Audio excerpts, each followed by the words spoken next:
ஜெயலலிதா உள்ளிட்டவர்களுக்கு எதிரான சொத்து குவிப்பு வழக்கின் மேல் முறையீட்டில் இன்று தீர்ப்பு வழங்கப்பட்டிருக்கிறது. ஜெயலலிதா உள்ளிட்ட 4 பேரும், ஜெயலலிதா, சசிகலா, சுதாகரன், இளவரசி உள்ளிட்ட 4 பேரையும் விடுதலை செய்து தீர்ப்பளித்திருக்கிறார் நீதிபதி குமாரசாமி. பெங்களூருவில் உயர்நீதிமன்றத்தில் வெளியாக இருக்கக்கூடிய இந்த தீர்ப்பு தமிழகத்தை தாண்டி பெங்களூருவிலும், ஏன் இந்தியா முழுவதும் இருக்கக்கூடிய அஇஅதிமுக தொண்டர்களிடையே மிகப்பெரிய உற்சாகத்தை ஏற்படுத்தி இருக்கிறது. இது குறித்து நாம் விவாதித்துக் கொண்டிருக்கின்றோம். நம்மிடையே திரு நாஞ்சில் சம்பத் தொலைபேசியின் வாயிலாக தொடர்பு கொண்டிருக்கிறார். ஐயா வணக்கம். வணக்கம். வணக்கம். சற்றே உடல்நிலை சரியில்லாமல் இருந்தீர்கள். இந்த செய்தி உங்களுக்கு ஒரு பெரிய உற்சாகத்தை தந்திருக்கும் நம்புறேன். நீங்கள் நலமாக இருக்கிறீர்களா? நலமாக இருக்கேன். நன்றி ஐயா. இந்த தீர்ப்பை குறித்த உங்களுடைய பார்வை. கடந்த செப்டம்பர் திங்களிலிருந்து எங்களை எல்லாம் ஆட்டி படைத்த கவலை எங்களை விட்டு இன்றைக்கு விடுதலை பெற்றிருக்கிறது. நாங்கள் நிம்மதி என்கிற சமவெளிக்கு வந்திருக்கிறோம்.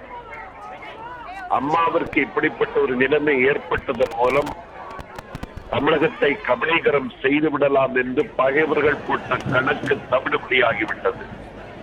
சதி சாய்க்கப்பட்டு விட்டது. சட்டத்தின் மூலமே நீதி இன்றைக்கு நிலைநாட்டப்பட்டதன் மூலம் என்றைக்காவது ஒரு நாள் தர்மம் வெல்லும் என்பதை இந்த தீர்ப்பு இன்றைக்கு உலகத்திற்கே உதாரணமாக திகழ்கிறது. தென்திசை குமரி முதல் திருத்தணி மலையின் எல்லை வரை கட்சி தாண்டியும் கழக தோழர்களும் நடத்திய பிரார்த்தனை, நடத்திய வேள்வி, அவர்கள் மேற்கொண்ட தவம் இன்றைக்கு பலித்திருக்கிறது. ஆகவே அறத்தை ஒரு நாளும் சாய்க்க முடியாது. அனைத்து இந்திய அண்ணா திராவிட முன்னேற்ற கழகம் தான் கார் கடல் பார் பரிதி உள்ளளவும் அன்னை தமிழகத்தை ஆளும் அம்மாதான் நிரந்தர முதலமைச்சர் என்பதை இன்றைக்கு இந்த தீர்ப்பின் மூலம் வெட்ட வெளிச்சமாகி இருக்கிறது.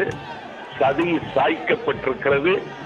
விதி இன்றைக்கு எங்கள் பக்கம் திரும்பி இருக்கிறது என்பதை இதன் மூலம் நான் தெரிவித்துக் கொள்கிறேன்.